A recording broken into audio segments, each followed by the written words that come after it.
रामकृष्ण दोस्तों आज मैं एक ऐसी संत की कहानी आपको सुनाने जा रहा हूं जिन्होंने केवल ईश्वर पे विश्वास ही नहीं किया बल्कि ईश्वर का प्रत्यक्ष अनुभव किया।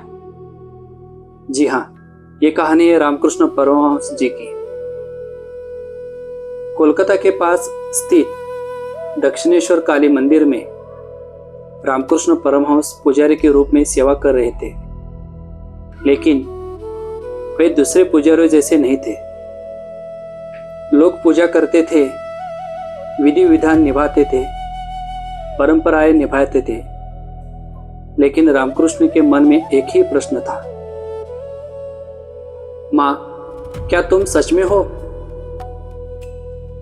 या फिर हम केवल अपनी कल्पना की ही पूजा कर रहे हैं।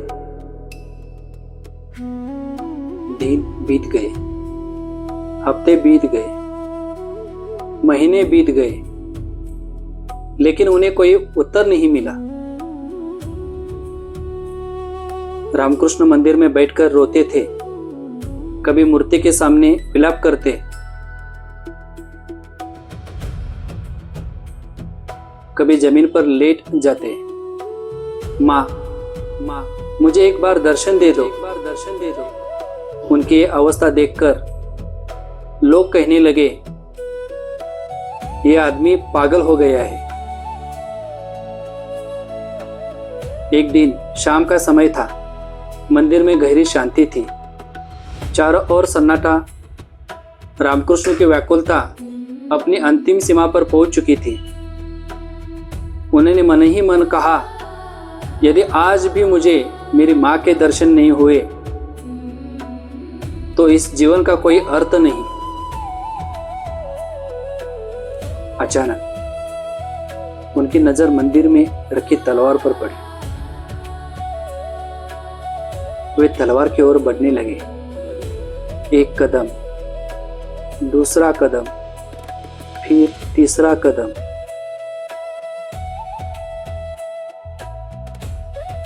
और जैसे ही उन्होंने तलवार उठाने के लिए हाथ बढ़ाया, उसी क्षण कुछ अद्भुत घटित हुआ। रामकृष्ण को लगा पूरा मंदिर दिव्य प्रकाश से भर गया है। दीवारें गायब हो गई, छत गायब हो गई, चारों ओर केवल प्रकाश था, सिर्फ प्रकाश और प्रकाश। बाद में उन्होंने कहा, मुझे ऐसे लगा जैसे चेतना का अनंत महासागर मेरी ओर उमड़ता चला आ रहा हो, और उसी क्षण उन्हें मां काली के सजीव दर्शन होने का अनुभव हुआ।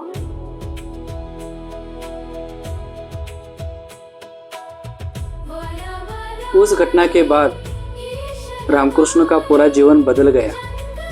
उन्होंने विभिन्न धर्मों का अभ्यास किया, अलग अलग साधनाएं की और अंत में एक निष्कर्ष पर पहुंचे। मार्ग अनेक हो सकते हैं, लेकिन सत्य केवल एक होता है। आगे चलकर उनके शिष्य स्वामी विवेकानंद ने इस संदेश को पूरे विश्व तक पहुंचाया। लेकिन इस कहानी से हमें सबसे बड़ी सीख क्या मिलती है? जब खोज सच्ची होती है, जब श्रद्धा केवल शब्द नहीं रह जाती, तब अनुभव के द्वार खुल जाते हैं।